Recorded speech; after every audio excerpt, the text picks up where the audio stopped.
Welcome to Voices of Supported Employment, the podcast by Durham Enable. Each episode highlights the stories of individuals with disabilities, job coaches, and employers all working together to build a more inclusive workforce.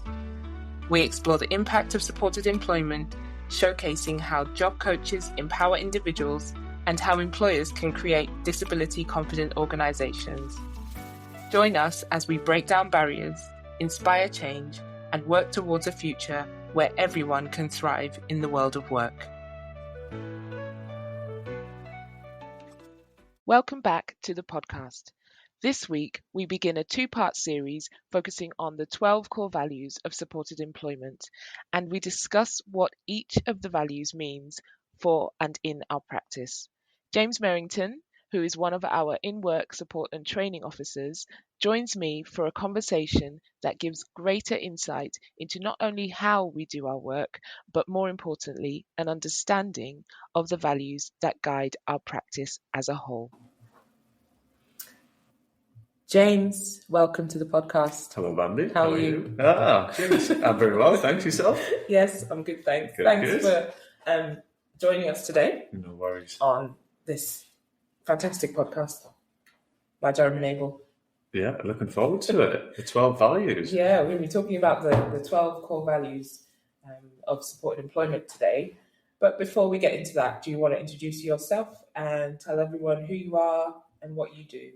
Yeah, of course. Hello, everyone. My name is James Merrington, and I'm an in-work support and training officer for Durham Enable. A big part of my role is coordinating supported internships, and I've been doing that for 2 years. But before that, I was a job coach, had a caseload, supported people into paid employment and working through the supported employment model, which I believe you've already covered in a previous episode. Yeah, we have. That's a callback. No, we need to link to that, don't we? Thanks for letting people know that we've already spoken about that. So today we're talking about the 12 core values of supported employment, and having 12 values for any kind of work feels like a lot. Yeah. But we're going to try and break them down, aren't we? And Definitely. And go through each one in a relative amount of detail. Yeah. We will obviously link to the values so that people can have a read of them at their leisure. But yeah, we're going to talk about them today and go through and see what they are, but also what they mean in a little bit more detail. Yeah, I think you're right. 12 values does sound like a lot, but it's intrinsic in what you're doing sort of day to day, and a lot of these values aren't reinventing the wheel. This is stuff that exists already in society and is already part of a lot of people's belief systems. It's just when you put them down on paper, it seems like a lot. Yeah. But when you're living them day to day in the job role that you do, you don't really notice it, because it's just every day. Yeah.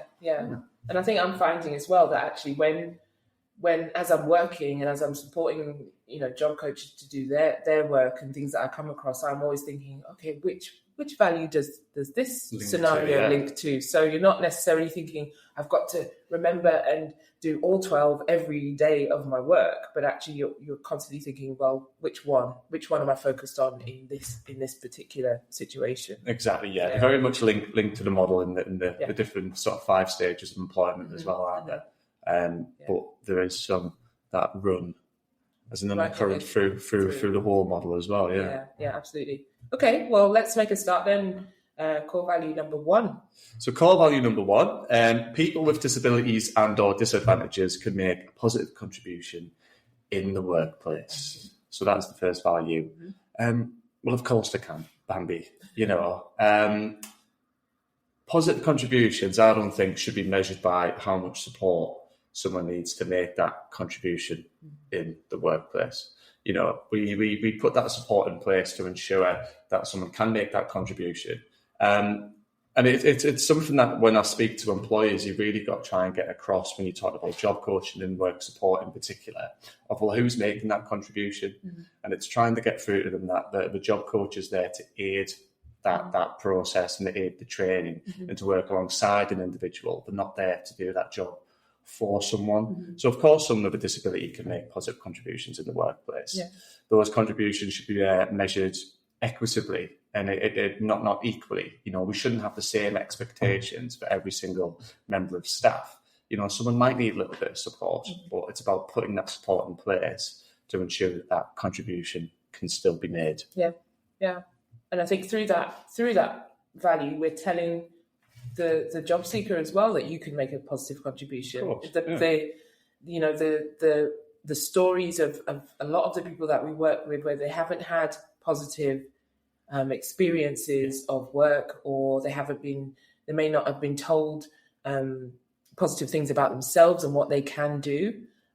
So as well as talking to employers and supported employment professionals, we're also talking to the job seekers as well, the people who we work for. And you can make a contribution, and we'll figure out together what that's going to look like. Yeah, it's about trying to instill that belief in someone. A lot of the people we support have been knocked down so many times throughout their life, and it's about trying to build them back up and make them realise that yes, you can make a positive contribution.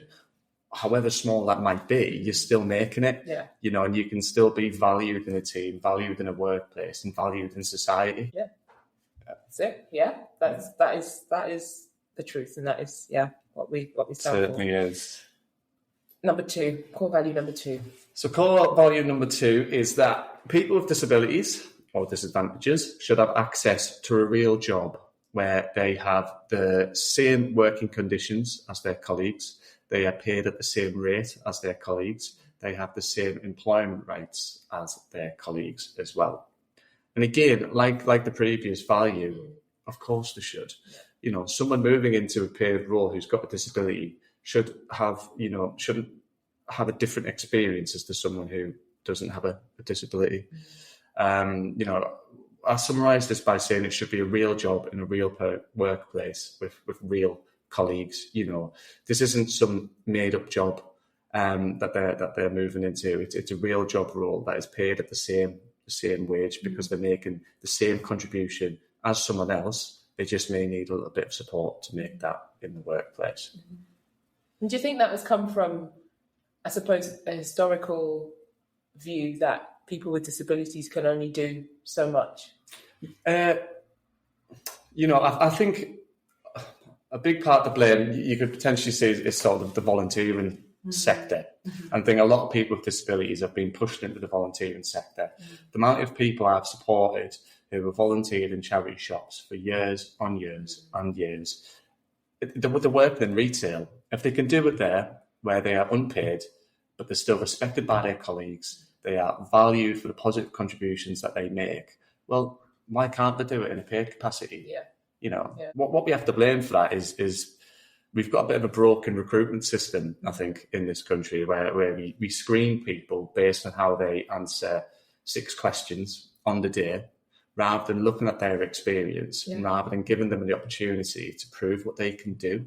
That's why a working interview is so effective for a lot of the people that we support, because they may not, answer questions sat one-on-one and do themselves justice, but put them on a shop floor, let them interact with customers, let them put stock out, let them do everything else that's associated with that job role, and they'll prove to you that they're the right person for that job. They can show you what they can actually do. Yeah. And don't get me wrong, the charity sector is fantastic in so many ways, but it doesn't always bridge that gap between volunteering and a paid role as it should.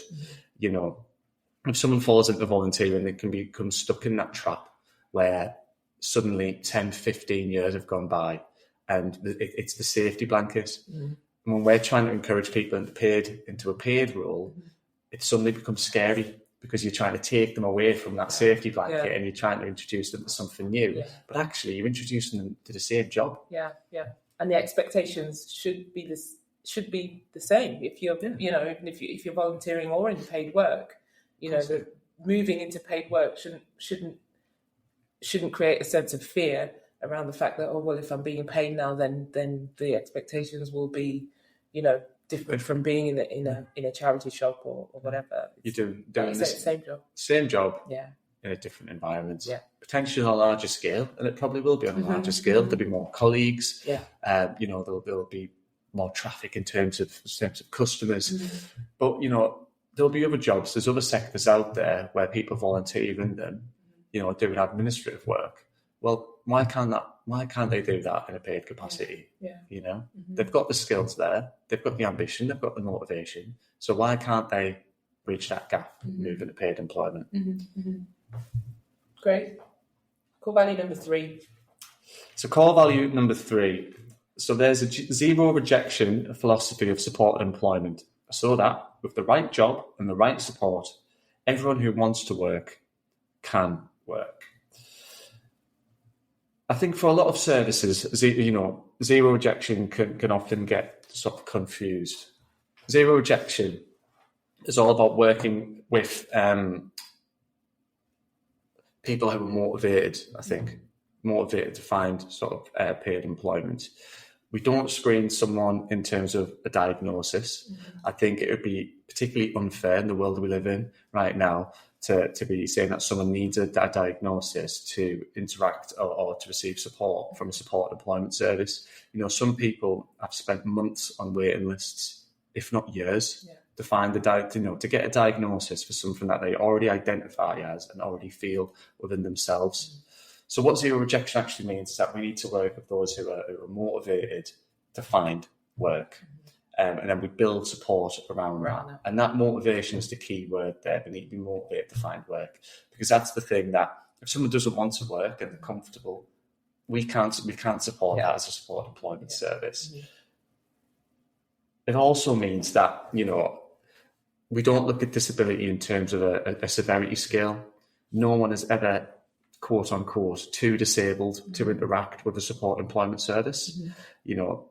We will develop that support package. We will make sure that the support we offer is person-centred and we're supporting that person in the right way. But we will never turn someone away for, based on disability. As the value says, it's all about providing someone with the right opportunity at the right time and with the right support as well. Yeah. And, that phrase that we always use, anyone who wants to work can work. Can work, but they need to want to. That's the only bit that we can't do. We haven't figured that bit out yet. We couldn't actually make someone want to work, but the rest is. And I think it's about accepting that there will be bumps in the road with that. People do want to work, but if you're working with someone for 6 to 8 months, there will be bumps in that road. There will be setbacks. They may apply for a job, not get that job, but it's about how do we build them back up. And keep them motivated, keep encouraging them so that, the setbacks don't start to impact that motivation, if that makes sense. Yeah, absolutely. Because it might be the first time that they're even trying to step out and say, actually, yes, I do want to work, and then seeking that help. Yeah, so like you say, that scaffold of support is really, really important. Yeah. I love the phrase scaffolding support because it's designed to come down. Yes. It is. Yeah. Okay. Core value number 4. So core value number 4 very much links back to the model. So supported employment does not adhere to a work readiness model, and a place, train and maintain approach is implemented. Who was ever work ready, Bambi? I was never. No. I wasn't this morning. Some days I wake up and I dread going to work. For whatever reason. Other days I'm not your colleagues. Not my colleagues. No, of course not. Other days I'm really, really enthusiastic to do so. Does that mean that some days I'm more work ready than others? Well, no, it doesn't. I consider work readiness, and I think it's thrown about to make people feel almost incapable of work, that they need to attend a course on customer service rather than being given the opportunity to do customer service. Or it's about, you're not quite work ready, let's move into volunteering because that's a nice, quick, easy outcome for you. And then, we'll check in with you in a year's time. We don't adhere to that. It's all about place, train, and maintain. Yeah. Let's give someone the opportunity to learn the skills associated with a role. Let's give them the support to be able to flourish and enhance their experience whilst they're there. Yeah. And let's help them maintain that over time. Yeah.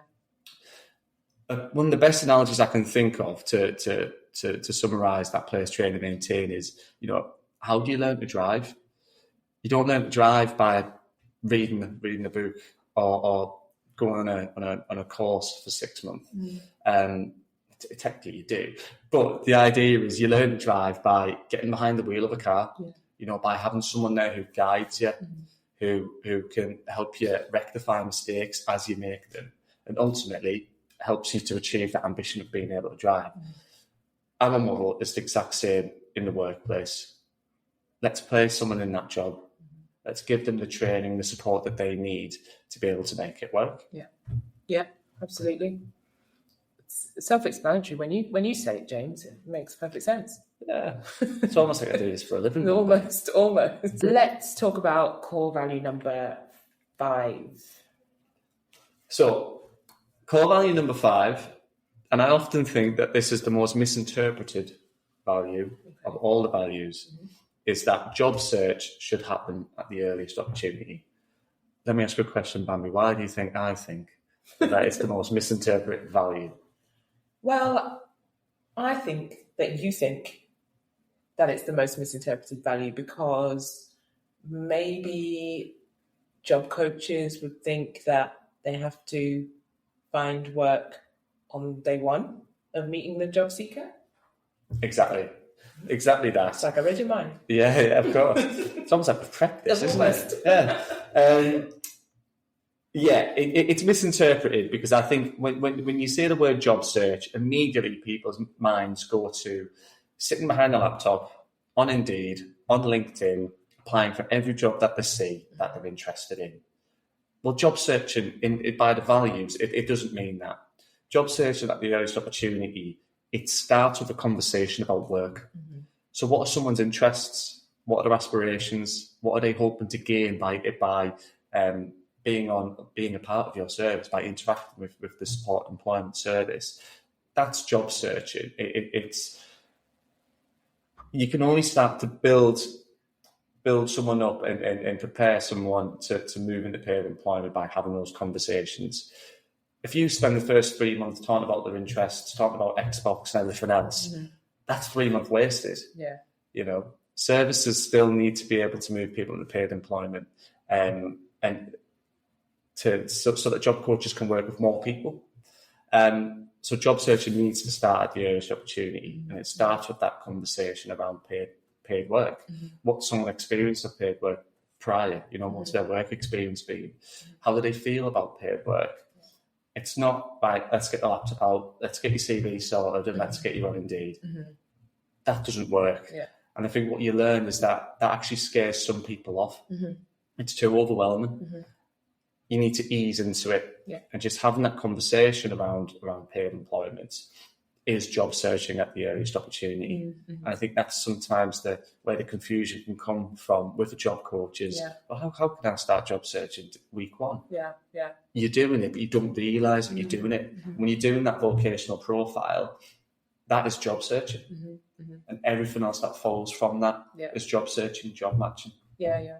And we've been having a conversation recently. I say we, within the team around, exactly this point. I think what does job search look like? That actually it goes beyond that. Looking online, that you might actually just be taking a walk with your job seeker, with the person who you're working with, and just for want of a better word, wandering around the town with a coffee and just looking at the different types of shops, different types of businesses, different types of work that's going on, and there's lots of things that you might see on that 1 hour journey that you're on that actually would spark conversation around, well, these are the kinds of roles that you could do. Have you thought about doing this? Or look at I'm just, I'm conscious that it's spring and the grass cutters are out, look at that. Those, would you, fancy doing something like that. So because a lot of people that come onto service haven't had any experience of work and don't know what that even would look like. Or career advice. So, you're doing the vocational profiling, you're finding out about that person, but you're also using what's around you as well, to be able to add to the information that you have. Yeah, definitely. Core value number 6. So, people are encouraged to exercise choice and control in achieving their career aspirations. Support is individualised and all options assume successful employability. I'm a big fan of a cliche, Bambi. Go on then. Kind of metaphors. Seeing a little student in there. The way I describe this value to job seekers is that they're in the driver's seat, we're in the passenger seat with a map trying to guide them where to go. Map, not Google, not like Google Maps. Google Maps, okay. Whatever it might be. Either way, we're trying to guide that individual where to go. But ultimately, they have control of the car. If they want to turn left, they can turn left. If they want to turn right, they can turn right. Or keep going straight ahead. So ultimately, they have choice and control throughout this whole process. If we find a job for them that we think is a fantastic job match, they can tell us that it isn't.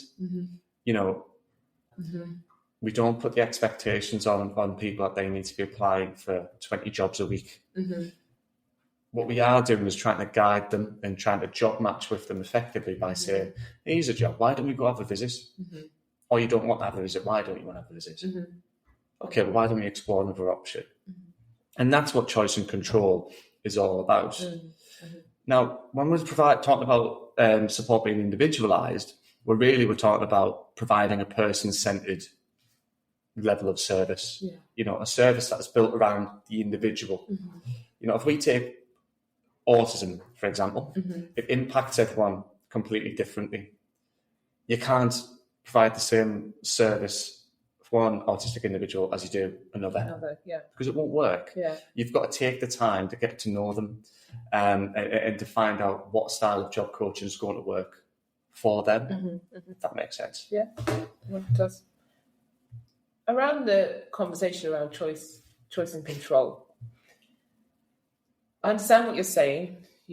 We go where the job seeker wants to go, really, and we might think this is, we found the most amazing role for them, but actually if they say no, then they say no. That's totally understandable. How do you kind of work through still allowing choice and control, but encouraging movement forward for that job seeker? What I mean is that when someone comes on service right at the very beginning, they might have a view of what it is they want to do. And it might be a very this is what I want to do. I don't want to do anything else but this thing.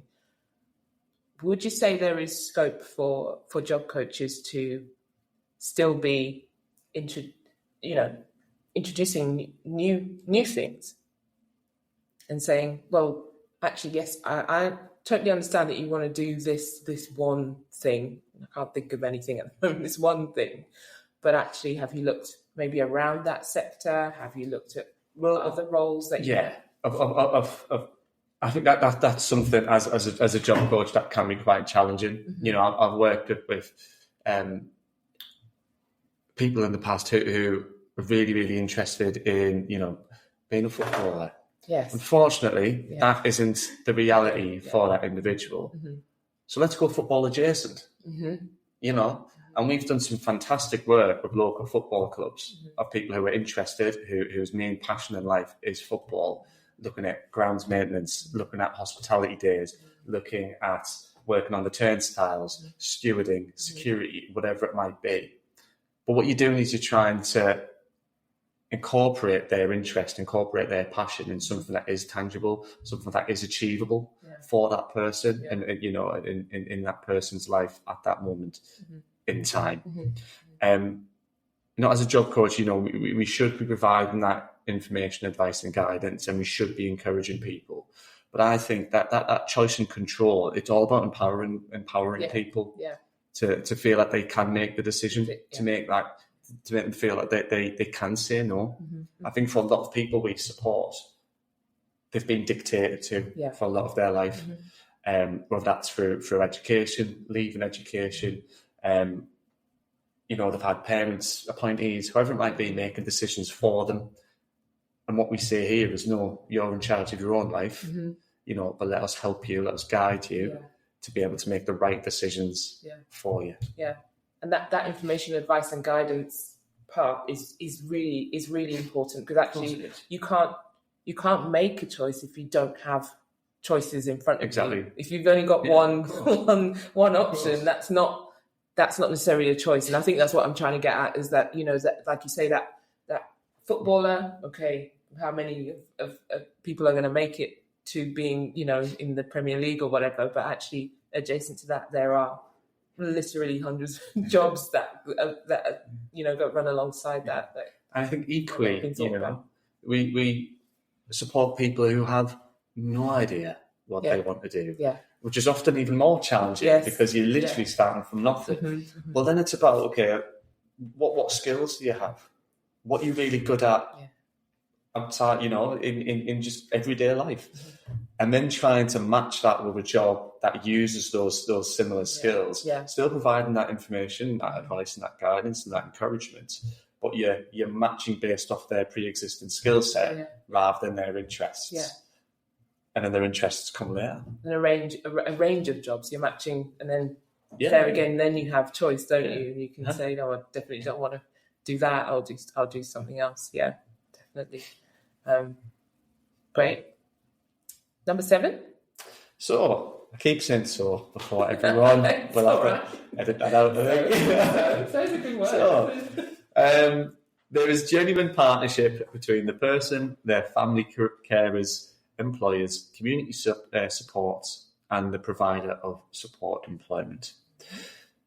Quite self-explanatory, I think, as a value. But what it really means is that we need to be involved in every person in that person's life. Should the person want them to be involved? Remember that choice and control and how the two link. This means that we need to be going back to referral partners. We need to be interacting with services that individual may already be involved with. We need to be talking to parents, appointees, carers, whoever it might be.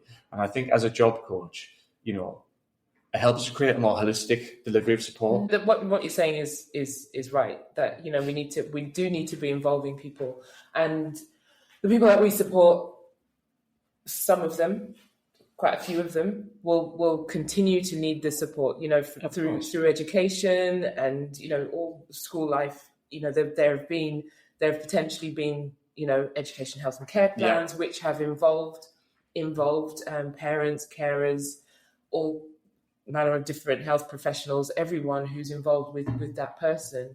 But then coming into work, I think it'd probably be very easy to say, actually, I'm sitting in front of an adult now, so I don't need to kind of know what's going on with everybody else or who else is involved. And getting their sort of, I suppose, insight into how that person behaves, what they like, what they're interested in. How do you balance, though? Because there's still, I guess, people who will come onto service who have parents, carers who are absolutely well-meaning, but sometimes won't allow that person to kind of express their own view because they know what's best, and that's a protective. It is. Factor, isn't it? It's not anything sort of malicious in any way. But how do we kind of get around that? I think it's a very good question, Bambi. I think it's one of the biggest challenges as being a job coach when you've got a parent who or a carer who has a bit of fear for their young person, going out into the world, building that independence.